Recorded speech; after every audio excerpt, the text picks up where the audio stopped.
start off our weighing in segment by taking a look at the 106-pound weight class. And now, guys, I know the big name coming into 106, Joseph Jojo Aragona of Pope John. Number 1 in the state, number 2 in the nation. Pat, is the young man the real deal? People are asking, is this the next Nick Soriano? Is he that good? You know with these freshmen, they're untested, they're unproven. He's coming in 36-0, and obviously that most impressive win is that 4-3 decision over Michael Kelly, excuse me. Right at the wire, he got that late takedown, and he's been a guy that's escaped with a lot of close wins. I don't know if that's good or bad coming into the postseason, but we'll see what happens. You know, Joe, one of the big things about the 106-pound weight class is that you're dealing with a lot of freshmen, and it's a big stage down at Boardwalk Hall, 10,000 people, big crowd. And how do you think Aragona might handle that, and how big of an impact do you think his youth may be on this stage, especially with there's some good quality upperclassmen, juniors and a senior in the field as well? Well, I think no matter how good he is as a wrestler, the key word you use when you describe Aragona is freshman. Look back over the history of New Jersey wrestling. Luke Scove lost as a freshman. Frank Molinaro lost as a freshman. Damian Hahn lost as a freshman. And they were every bit as touted as Aragona is. I think the big question is, can he slow things down enough to keep his emotions in check?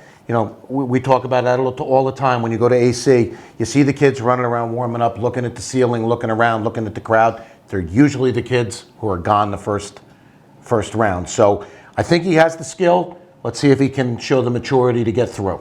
All right, so we talked about Aragona. We talked about Michael Kelly, 2 guys from North Jersey that have a chance to maybe make a run and win a state title. Bill, how about some guys from South Jersey that potentially not only get on the medal stand, but maybe be at the top? I think all 3 guys that came out of Region 8 could be on the podium. That's Nick Duca from Paulsboro, who won the region title over Dante Menino, from Gateway, who beat him in the district's final.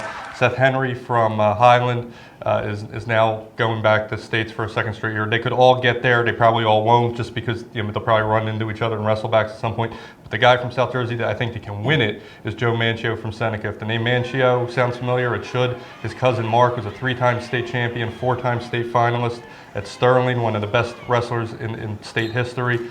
He's a lot like Mark in that he can get in the scrambles. He can do some crazy moves. Last year in states, he did a kind of a flip off his opponent's back to win a match in the wrestlebacks.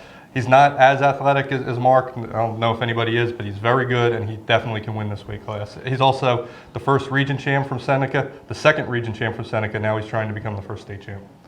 All right, moment of truth time, guys. Lightning round. We're going to go Pat, then Bill, then Joe. Give me your state champion and who he beats in the final. I'm buying into the Aragona hype. I think he beats Michael Kelly in a rematch. One guy we haven't talked about, Joe Heilman from South Plainfield, is a little bit bigger this year than he was a year ago when he was very good. I think he's the guy, and he beats Manchio in the final. I agree with Bill. I'm going to go with Manchio versus Heilman, and I'm going to take Manchio to win it all. Those are our picks. Split decision there for the 106-pound champion. Keep it here to NJ.com. We're going to take a look at 113 and the rest of the weight classes as we get on the road to Atlantic City.